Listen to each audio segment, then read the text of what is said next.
দেশের মানুষ চেয়েছিল পরিবর্তন, কিন্তু আসলে পরিবর্তনটি হয়নি। ঐতিহাসিক জুলাইয়ের প্রথম দিন, আজ থেকে ঠিক ২ বছর আগে এই জুলাইটা শুরু হয়েছিল, যার মাধ্যমে কোটা সংস্কার আন্দোলন থেকে গণঅভ্যুত্থান পর্যন্ত রূপ নেয়। কিন্তু আসলে দেশের মানুষ চেয়েছিল পরিবর্তন। দেশে যেমন হচ্ছে গুম খুন এই বিষয়গুলো না থাকুক, বা লুটপাট চাঁদাবাজির বিষয়গুলো না থাকুক।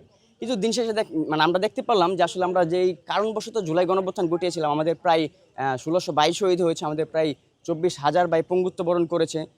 এমন অবস্থায় তারা গিয়েছে যে জীবনে সুস্থ জীবনে ফিরে আসা সম্ভব নয়। তার পরবর্তী সময় যদি আমরা এত কিছু করার পরে যদি আসলে আমরা আমাদের পরিবর্তন দেশটা না পাই, তাহলে এটা আসলে আমাদের স্থান থেকে মনে করবো যে দুঃখজনক বিষয়। আপনারা দেখবেন যে জুলাই গণঅভ্যুত্থানে শুধু যে স্টুডেন্টরাই গিয়েছিল আন্দোলনের ক্ষেত্রে, শুধু এরকম নয়, সকল পর্যায়ের মানুষরা গিয়েছিল। আপনাদের মিডিয়া জগতের অনেক পার্সোনালি সেখানে গিয়েছিল, শুধু অনেক বললে ভুল হবে, প্রায় ম্যাক্সিমাম পার্সোনালি গিয়েছিল। সবাই চেয়েছিল দেশটা পরিবর্তন হোক, কিন্তু আসলে পরিবর্তনটি হয়নি। এখন আমরা দেখতে পারি বিভিন্ন স্থানে চাঁদাবাজি হয়। আপনি দেখেন হচ্ছে বর্তমান সময়ে যে সরকার গঠন করেছে বিএনপি সরকার, প্রায় ৬৫০ কাছাকাছি অলরেডি খুন হয়ে গিয়েছে।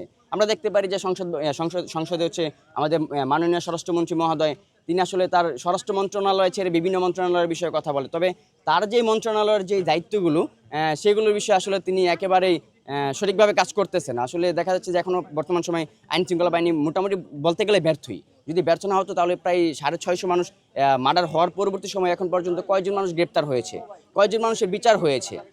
আমরা মনে করব যে আসলে যারাই সরকার গঠন করেছে, বিএনপি সরকার যত সরকার গঠন করেছে, তারা দেশটা পরিবর্তন করুক এবং হচ্ছে জনগণের আশা আকাঙ্ক্ষা বাস্তবায়ন করুক। জনগণ যেই কারণে হচ্ছে এই স্বাধীন স্বৈরাচার শেখ হাসিনাকে দেশ থেকে তাড়াতে বাধ্য করেছে এবং হচ্ছে দেশের যে পরিবর্তনটা চেয়েছে, আমরা এখনও আশা রাখবো বিএনপি সরকার অবশ্যই জনগণের আশা আকাঙ্ক্ষা বাস্তবায়ন করবে।